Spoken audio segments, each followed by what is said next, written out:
बदलने वाली है। देश की राजनीति यूपी में होने वाला है। सबका सफाया बहुजन के दो सबसे बड़े नेता आने वाले हैं। नमस्कार, मैं हूं आपके साथ मनीष और आप देख रहे हैं channel magic with HN। Chandrashekhar Azad ने मिलाया बहन जी का फोन, मांगा मिलने का वक्त तो मिला। ऐसा जवाब कि हिल गया पूरा हिंदुस्तान। जो अब तक नहीं हुआ वो अब होगा। अखिलेश यादव से लेकर राहुल गांधी तक की हवा टाइट। योगी ने बुलाई बैठक। हिंदुस्तान की राजनीति में आजादी के बाद आज तक इतना बड़ा घटनाक्रम नहीं हुआ जितना बड़ा ऐतिहासिक काम अब होने जा रहा है। जिस दिन यह होगा वो दिन इतिहास के पन्नों में सुनहरे अक्षरों से लिखा जाएगा।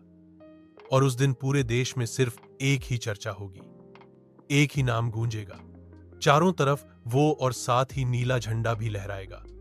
इस फैसले से मुख्यमंत्री योगी आदित्यनाथ से लेकर प्रधानमंत्री नरेंद्र मोदी तक परेशान हैं, लेकिन इनसे ज्यादा परेशान है राहुल गांधी और अखिलेश यादव।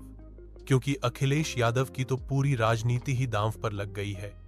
क्यों? क्योंकि चंद्रशेखर आजाद ने पूरी दुनिया के सामने कैमरे पर बैठकर BSP के ऑफिस में फोन किया और बहन जी से मिलने का वक्त मांगा। उनकी मुलाकात कब होने वाली है वह भी बताएंगे, लेकिन पहले सुनिए जब चंद्रशेखर ने BSP ऑफिस में कॉल किया तो उधर से क्या जवाब मिला। जय भीम, मैं चंद्रशेखर आजाद बोल रहा हूं, लोकसभा सांसद नगीना जी। सर आप ठीक हैं? जी सर हम ठीक है सर। BSP ऑफिस का नंबर है। जी सर, मैं बहन जी से मिलना चाहता था, क्या संभव हो सकता है आप मेरी बात पहुंचा दो उन तक? जी सर, मैं नोट किए ले रहा हूं। सर ले लो। ठीक सर, मैं आपकी बात नोट किए ले रहा हूं। Sir Chandrashekhar Azad ji, number sir यही है? हाँ यही नंबर है मेरा। जी सर, जो भी आप समय दोगे मैं आ जाऊंगा। ठीक सर, ठीक सर, मैं दोबारा फोन करके पूछूं या आप लोग खुद कॉल कर देंगे? नहीं सर, हम बताएंगे सर। अच्छा ठीक। अब सोचिए, जिस दिन चंद्रशेखर आजाद की मुलाकात मायावती से हो जाएगी, उस दिन से बड़ा दिन क्या इस देश की राजनीति में कोई हो सकता है? क्योंकि यह दोनों उस नदी के दो किनारों की तरह हैं जिनकी मंजिल तो एक है लेकिन किनारे कभी मिल नहीं पाते। पर अब लगता है वह मुमकिन होने जा रहा है। इसके पीछे एक बहुत बड़ा कारण है। आपने हाल ही में मायावती का वो ट्वीट जरूर देखा होगा जिसमें उन्होंने कहा था, मेरा राजनीतिक उत्तराधिकारी अब ऐसे ही कोई नहीं होगा, बल्कि वही बनेगा जो समाज के लिए संघर्ष करेगा। तो क्या यह चंद्रशेखर आजाद के लिए एक इशारा था, या फिर मायावती हमेशा की तरह इस बार भी चंद्रशेखर को इग्नोर करके आगे बढ़ जाएंगी?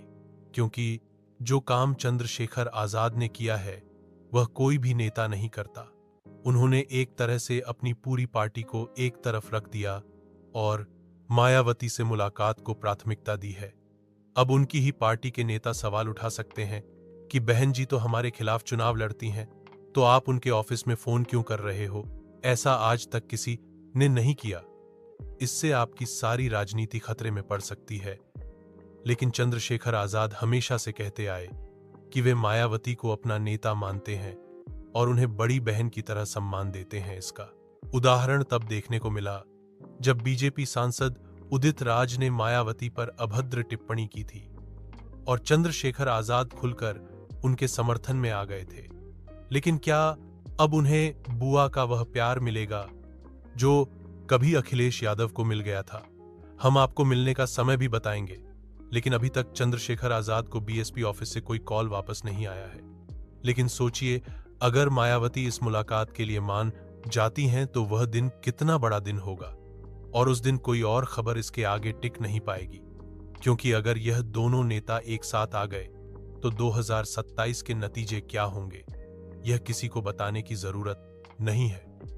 लेकिन एक बात अभी भी इस मुलाकात के रास्ते में खड़ी है, और वो है आकाश आनंद, जो दीवार की तरह इन दोनों नेताओं का रास्ता रोक रहे हैं।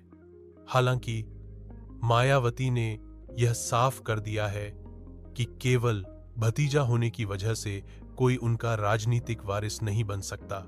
शायद अब बहन जी को भी यह दिख रहा है कि समाज किसकी तरफ झुक रहा है।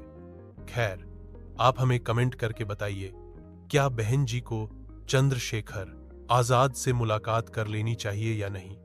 और अगर आप चाहते हैं कि यह दोनों नेता साथ आए तो कमेंट बॉक्स में जय भीम लिखकर जरूर बताइए।